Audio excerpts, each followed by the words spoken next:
Morning, good morning, good morning. কি আর বলবো, কি আর বলবো না জানি না। রাজীব এরম কথা আমায় বলবে আমি কখনো জীবনে কখনো ভাবিনি।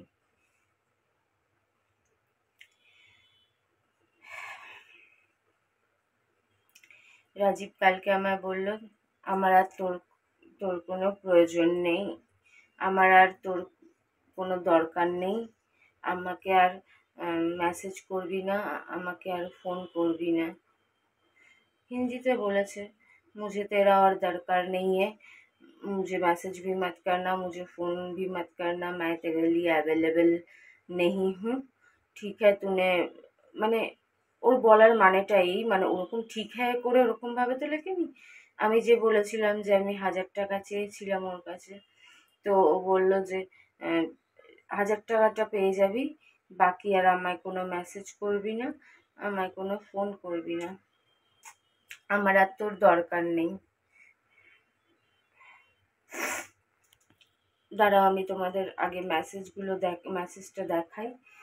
কেন আজকাল তো প্রুফ ছাড়া বিশ্বাস করে না যে তা না, সব কথার তো আর প্রুফ হয় না। পৃথিবীতে এরকম অনেক কিছুই ঘটে যার প্রুফ থাকে না, তাই বলে কি কেউ বিশ্বাস করে না? কিন্তু তবু আমার কাছে যখন আছে তাই আগে ওটা দেখিয়ে নি। এই দেখো কতবার করে ফোন করেছে, একবার ফোন করছে, আবার একটু পরে দুবার ফোন করেছে, তুলিনি, ফোন করেই যাচ্ছে দেখা করার মতলব। তারপরে দেখো মেসেজটা ভালো করে স্ক্রিনশট নিয়ে পড়ে দেখো, তাহলেই বুঝতে পারবে কি খচে গেছে। এবার আসি আসল কথায়। এ জন্মে করবে না, ও করতে পারে না। এ হচ্ছে আসলে আমাকে বারবার ফোন করছিল দেখেছো তো। টাকা আমি চেয়েছিলাম, তো কিছু রেসপন্স করছিল না। সাধারণত টাকা অজিতের অ্যাকাউন্টে লাগিয়ে দেয়, তো অজিতের অ্যাকাউন্টে লাগানোর কথা ছিল। তো হঠাৎ করে বলে মেরে পকেট মে পয়সা পড়া হুয়া হ্যায়, ক্যা করনা হ্যায়। তার মানে কি তোমরা বুঝতে পেরেছো?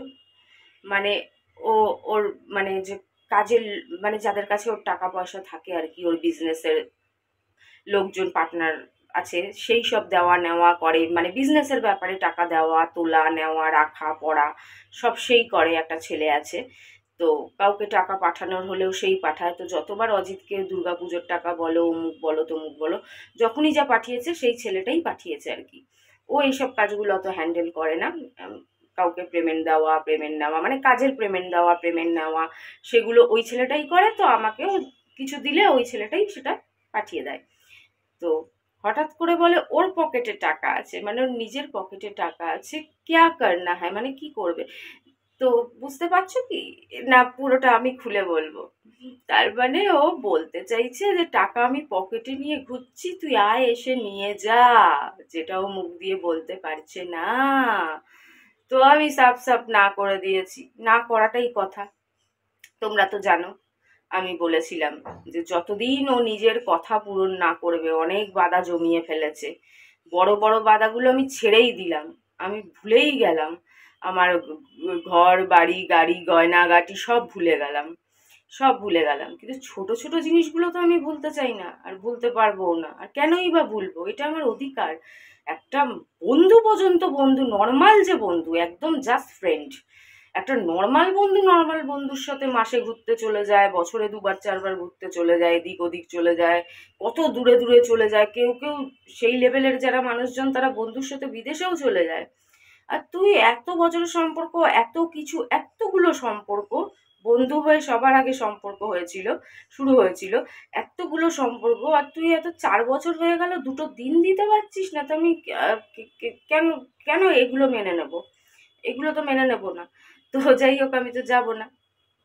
ব্যাস গেছে মাথা গরম হয়ে, আর মাথা গরম হয়ে তখন ও অ্যাভেলেবেল না, ওর আর আমায় দরকার নেই, ওর আর আমায় প্রয়োজন নেই। বাবারে কত বড় অ্যাভেলেবেলের মানুষ, ও অ্যাভেলেবেল নেই তাতে আমি মরি গেছি, তাতে আমার পরাণ উড়ে গেছে, পরাণ পাখি। কত বড় শাহরুখ খান, কত বড় মানে ঋত্বিক রোশন, আর কত বড় মানে কে যে একবারে অ্যাভেলেবেল নেই। বোঝো কাণ্ড, মানে আমি কি বলবো, আমার হাসিও পাচ্ছে না, কান্নাও পাচ্ছে না, মানে কিছুই পাচ্ছে না। এই হচ্ছে কাণ্ড। মানে আসো একটু মানে টাকা আর এমনি বেরোয় না, টাকা খরচা করলে মানে ছোটবেলায় ঠাকুমা পিসি একটা কথা বলতো, না বলাটাই ভালো, তাহলে আবার কোনো একটা মানে মানুষদের খারাপ লাগতে পারে, যাই হোক। তো তাই কিছু কিছু কথা না বলাই বেটার। যারা জানো, ছোটবেলায় শুনেছো বা জানো ব্যাপারটা, তারা তো জানোই, কি আর বলবো। তো এই হচ্ছে ব্যাপার, মরাল অফ দ্য স্টোরি। আসো টাকাটা নিয়ে যাও, এটাই বলতে চেয়েছিল, একটু দেখা করার কথা, কিন্তু সেটা হলো না, তাই রাগে মাগে ও অ্যাভেলেবেল নেই, কত কথা বললো। শিবম এতদিন 1 GB ভরাতো, আমি কালকে শিবমকে 1.5 GB রিচার্জ করিয়ে দিয়েছি, বুনোর বাবাকে টাকাও দিয়ে দিয়েছি, 1.5 GB রিচার্জ, 300 টাকা, মানে 299 টাকা, 1.5 GB জিও সিমে। বুনোর বাবার ফোনে না বেশি অপশন দেখায় না, 1 GB দেখাচ্ছিলও না। যাই হোক, তো 1.5 GB ভরিয়ে দিচ্ছি। আর তোমার ওর জামাটা দেখি কি করি, আমার পছন্দেরও মনে হয় ওর আর পছন্দ হবে না, ছোটবেলায় তো আমার পছন্দেরটাই পছন্দ হতো। দুর্গাপুজোর থেকে দেখছি একটু পছন্দ চেঞ্জ হয়ে গেছে। যাই হোক, ওর ওই পাগল ছাগল উড়াধুরা পছন্দ আমি ঠিক বুঝতেও পারি না, কি করব ভাবছি। পয়সা দিয়ে দেবো, কিনে নেবে নাকি খেয়ে নেবে সেই পয়সা, ভগবান জানে। দেখি কি করা যায়। আর হ্যাঁ, আর দেখি বৈষ্ণবীর জন্য একটা জামা কিনবো, ইচ্ছে আছে।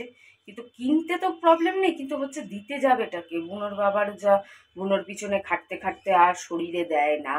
এর জন্য বুনোর বাবা ভূতনাথ যাবো যাবো, গঙ্গার জল শেষ হয়ে গেছে, তাই গঙ্গার জল আনতেও ভূতনাথে যাচ্ছে না, শরীর আর দিচ্ছে না। তো এ দেখো না, নোংরা ফেলতে এখন কত দূরে গেছে কেষ্টপুরে। তো যাই হোক, কত কাজ থাকে। আর না, ওর শরীরে তো বেশি নেই। বুনোর বাবা তো ছোটবেলা জন্ম থেকে অসুস্থ, তোমাদের তো সেই গল্পটা বলেছিলাম। নালে পুরুষ মানুষরা তো খাটতেই পারেই, যারা রাস্তায় বেরিয়ে কাজ করে, চাকরি করে, এদিক দৌড়ায় ওদিক দৌড়ায় সেদিক দৌড়ায়। তো ব্যাপার কি, বুনোর বাবা অসুস্থ মানুষ, আর বুনোর বাবার বয়সটাও অনেকটা, 54 বছর হয়ে গেছে, তারপরে জন্ম থেকেই অসুস্থ। বুনোর বাবা তো একটা টাইমে এরকম অবস্থা হয়েছিল যে বাঁচানো যাবে কিনা সেই নিয়েই সংশয় হয়ে গেছিল, জীবন মরণ অনেক কষ্ট করে বেঁচেছে, অনেক গল্প আছে। অনেক মাদুলি ঠাদুলি পরতো, আগে তো আরো মাদুলি, চারিদিকে মাদুলির ছড়াছড়ি, কোমরে হাতে গলায়। এখন তাও অনেক কমেছে আমার সাথে থেকে থেকে, যেহেতু আমি এসবে বিশ্বাস করি না। তো অনেক লজ্জায় পড়ে পড়ে, নানান রকম কথা বলে লজ্জায় পড়ে পড়ে অনেক পড়া কমেছে, কিন্তু এখন আর কিছু হয়ও না আমার সাথে থাকার পর। আগে প্রচুর অসুস্থ হয়ে পড়তো, প্রচুর অসুস্থ হয়ে পড়তো, কিন্তু যবে থেকে আমার সাথে রয়েছে, সেরকম বড় কিছু ওর দ্বারের কাছে ঘেঁষে না। তো যাই হোক, তো এই হচ্ছে ব্যাপার। তো যেতে চায় না, তার জামাগুলো আবার পাঠাই কাকে দিয়ে, এই হয়ে গেছে আরেক চিন্তা। দেখা যাক কিভাবে কি করি। ও হ্যাঁ, রাজীব তো 1,000 টাকা পাঠিয়েছে, কত বড় কিপটা। বুনোর জন্য একটু হেল্প করতে বললাম, ওষুধপত্র এখন বললাম না গুছিয়ে লিখবে রিপোর্ট আসার পর, বুনোর জন্য কি দেবে, আমাই পয়লা বৈশাখে 1,000 টাকা দেয়, মানে মাসে 1,000 টাকা দিদির মতন বেঁধে দিয়েছে, বুঝলে। 1,000 টাকা ভাতা আমার প্রত্যেক মাসে, যেখানে আজ থেকে 12-13 বছর আগে বলেছিল 5,000 টাকা মাসে দেবে, 12-13 বছর আগে। আর 12-13 বছর পরে গিয়ে 5,000 তো বাড়ার কথা, 5,000 কমে 1,000-এ ঠেকেছে। কি কিপটা, কি কিপটা। তারপরেও লোকে বলে আমার নাকি ডিমান্ড শেষ হবে না। হায় ভগবান,